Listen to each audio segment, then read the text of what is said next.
How does Paul Merriman continue to get this so wrong? It's nuts to me, man.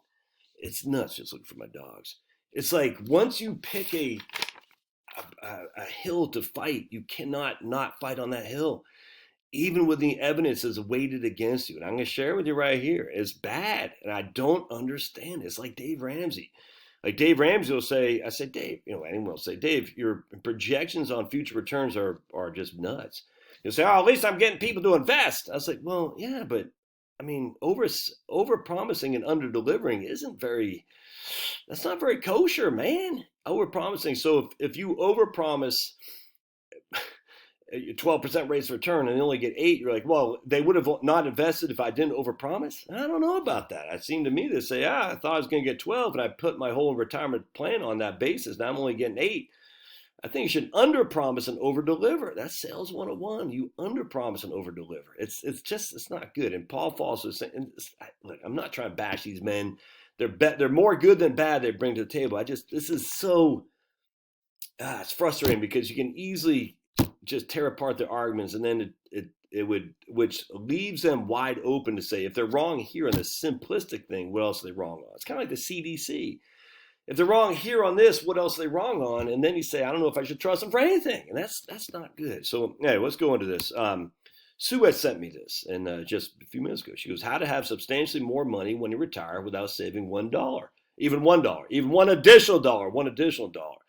And I emailed Sue back, said, quiz time. Let's see if you can see where he goes wrong. Let's see if Sue has emailed me back yet, because I emailed her. Like, I was able to see. Look, I'm a professional. I've been doing this for a long time. I would not expect Sue to be able to figure it out off the top of her head. That's okay. But she hasn't emailed me back yet. Okay, so we'll see. All right, so what we're going to do here is we're going to look at Paul. And essentially, I'm going to skip to the chase here. He's got 2 people. They were born in 1940, and they started in saving when they're in 1970 when they're 30 years old. Now, Paul would say the reason we start that is because I chose those dates because it works with readily available data. I said, okay. And, look, man, I'm just like, I'm a little bit squeamish to me because there's lots of readily available data. So Sister 1 is saving $1,000 a year adjusted with inflation at 3% a year. Sister 2, we'll call her Sister Christian, is saving $1,000 a year adjusted for inflation from 1970 until the end of 2004. All right, so for 35 years. Now they're 65 at the end of 2004. Yeah. And we're said that the whole thing is come on, man. And come on, man. Anyway, remember Night Ranger did that Sister Christian song, and that was a horrible song. But Night Ranger I had it on a 7-inch EP back in they used to call them 45s, then they call them 7-inch.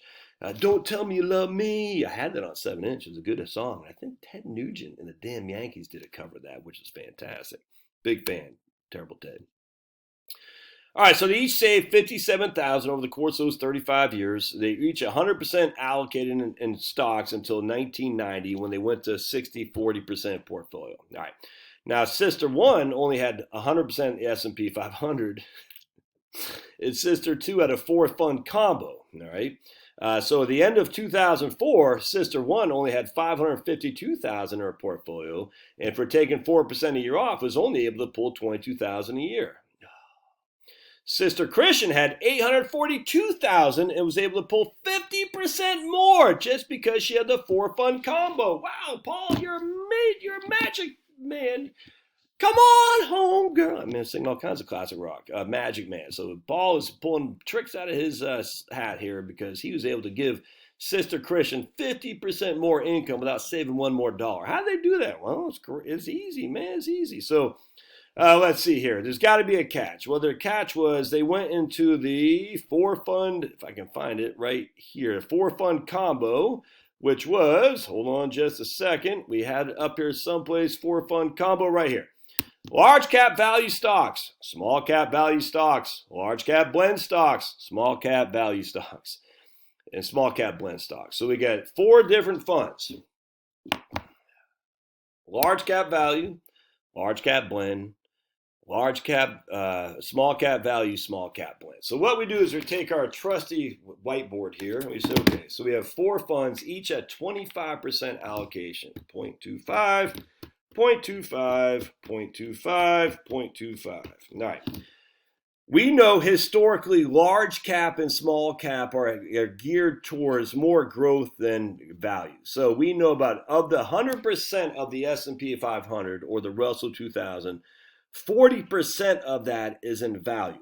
And the reason for that is quite simple because any index is going to that's just cap weighted is going to be a momentum and trend play, i.e. the more things grow, the more they are part of the S&P 500 or the index. I hope that makes sense. So the more Apple, Amazon, Tesla take off, the more representative they are of the index. It's cap weighted. That means you're literally saying I have more and more of my assets in Apple, Tesla, Amazon, whatever's taking off and kicking butt, taking names, because that's how those indices work.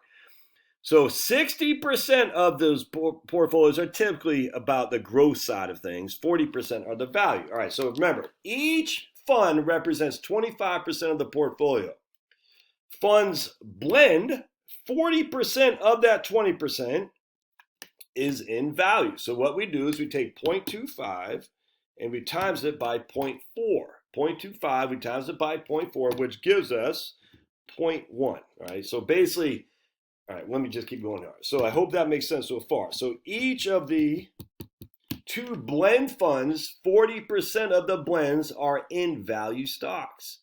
Now, each of the value holdings, so 25%, 100% of this is in value. So we times it by 1. All right, 0.25, 0.25.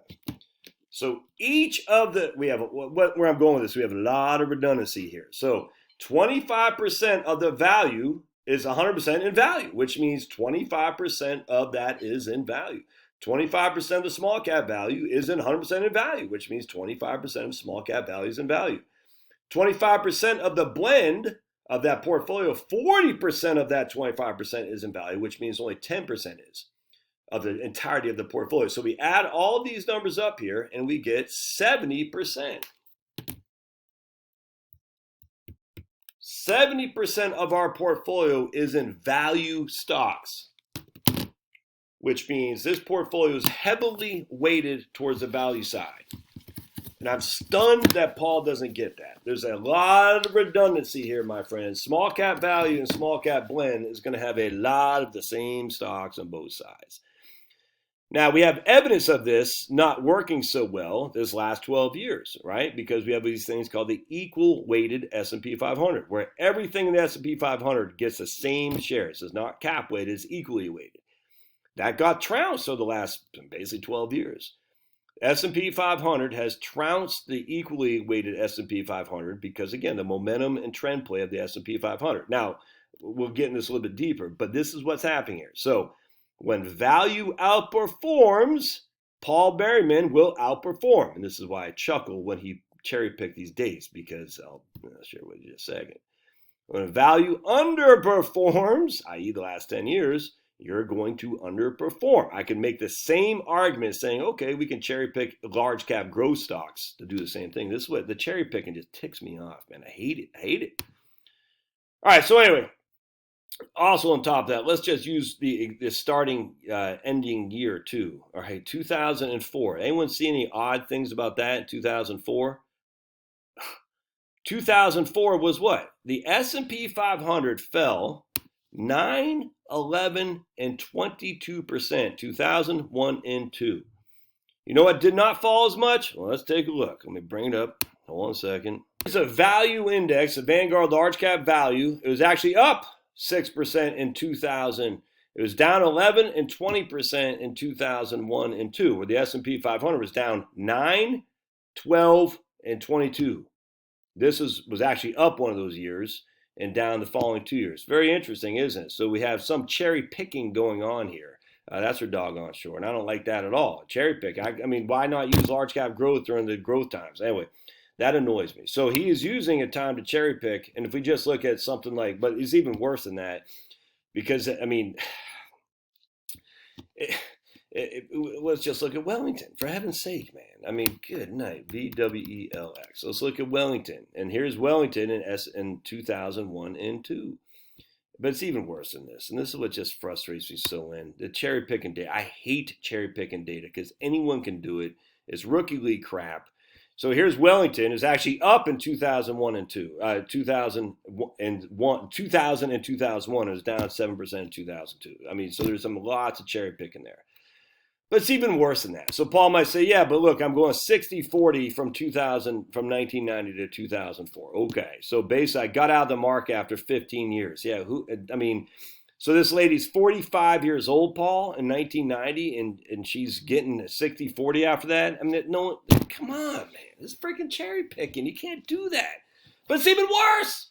We're going to go back to my man, freaking Jeremy Siegel. Stocks for the long run. And I've read this 1,000 times. I'm going to read it again because we do have new people that come on this show every time. And this is page 176. This is volume 4 or 5. I can't remember. This is the 5th edition. Cracks in the capital asset pricing model's predictions of stock returns appeared well before Famla and French's research. In 1981, Roth Bands, a graduate student at the University of Chicago, investigated returns on using the database that had been recently compiled for the Center for Research and Security Prices, CRSP, located at the University of Chicago. He found that small caps systematically outperform large stocks even after adjusting for risk, as defined within the framework of the CAPM. So I hear that. So this guy found that small caps systematically outperform large caps even after adjusting for risk. And this is where Paul stops his thinking process, where he took his thinking cap off. Because, small caps outperform. To analyze this claim, the returns from 1926 through 2012 on 10 groups of more than 4,000 stocks are shown in Table 12.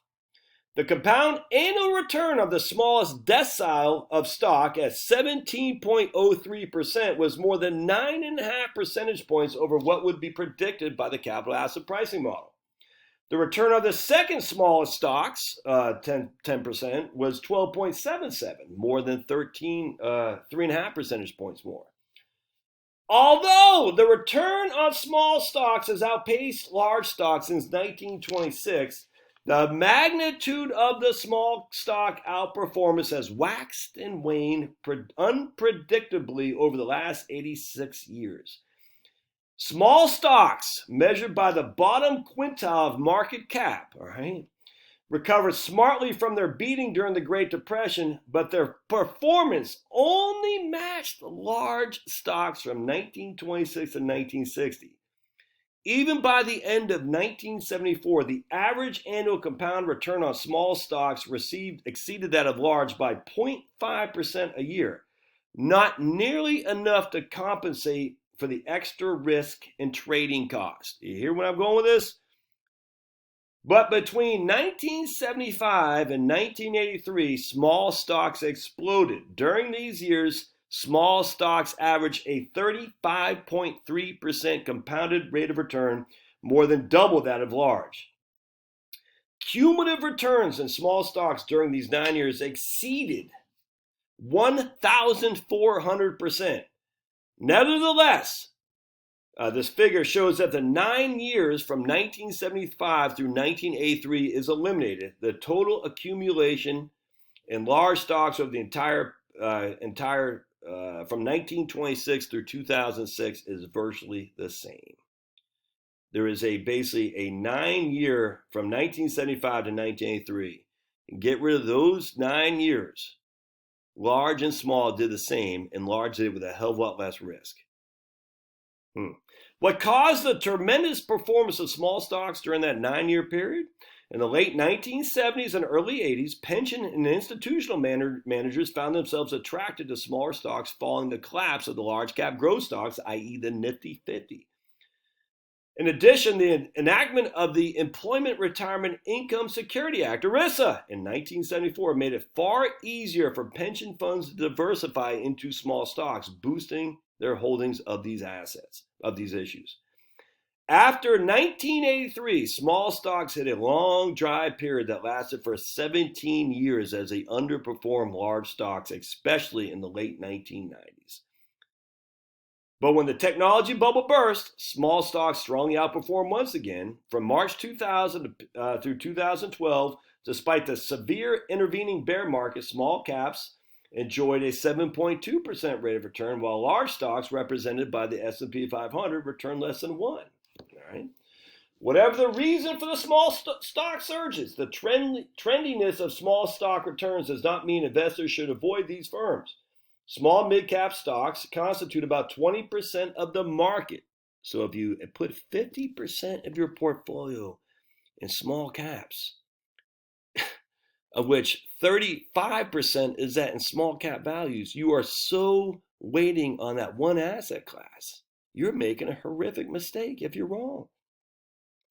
One should be warned, however, that the existence of the small stock premium does not mean small stocks will outperform large stocks every year or even every decade. So let's go into Portfolio Visualizer and see what it's done since 2012. Portfolio Visualizer, we're going to type in NASEX, which is a small cap, Vanguard small cap index. And we're not even looking at value. We can look at value too. I guess we probably should actually. VFINX. That'd be portfolio 2. Let's just look small cap index versus large cap index. Let's take a gander, shall we? I got to do from 2012. Hold on a sec. From 2012 to today. And I literally have no idea. I'm going on just my thinking here, but I could be wrong. Let's see. And that's the issue. What if you're wrong? You always got to look at what if you're wrong. All right, so 2012 to 2021, April, what did better? Oh, look at that there. S&P 500, I wouldn't say significantly better, but it did better nonetheless by 10%. All right, so there we go. So S&P 500 did significantly better with a significantly less of a drawdown. Small caps are down 30%. S&P 500 is down 19%. Huh, interesting. So now let's look at we'll look at large growth. We'll look at VTV versus VUG to get another gauge. Because remember, we are overweighting in the S&P. We're overweighting in value and small cap value specifically relative to the size of what the total composition of the total stock market is. Oh, look at that. So there's VTV is on the, what's the VTV? On the portfolio 1. So there's VTV in the blue, yeah, at 32,000. No, that's weird. Portfolio 1 is in the blue at 32,000. Yeah, there you go. Yeah, okay. So VUG smoked VTV, if that makes sense. Smoked it. Not even close. And then we look at the max drawdown, VTV was down freaking, what is that, 60% more. You got more risk and less return over the last 12 years. All right, so what's the, hold on a sec. Let's look at small cap value versus small cap growth at the same time. Small cap growth is VBK. The small cap value was VBR, I think. VBR, is that right? Yep. And I have no idea what these have done. So VBK is portfolio 1. VBR is portfolio 2. Let's take a look. And what has done VBK has smoked VBR. I mean, and VBK did it with a hell of a lot less risk too, man. Now, what I'm saying is, I tell you what we could do. I don't feel like doing it. Well, maybe I will. So we'll go to, let's just say, NASAX, VBR with 25%, VBR 25%. We'll go to S&P 500. That'll be VIX is 25%, and then we're going to go to VTV, and we'll just say to 2012 is 25%. All right, now portfolio 2, we'll just do S&P 500. Well, let's do VTI because I still think you still need small caps in there. Don't get me wrong.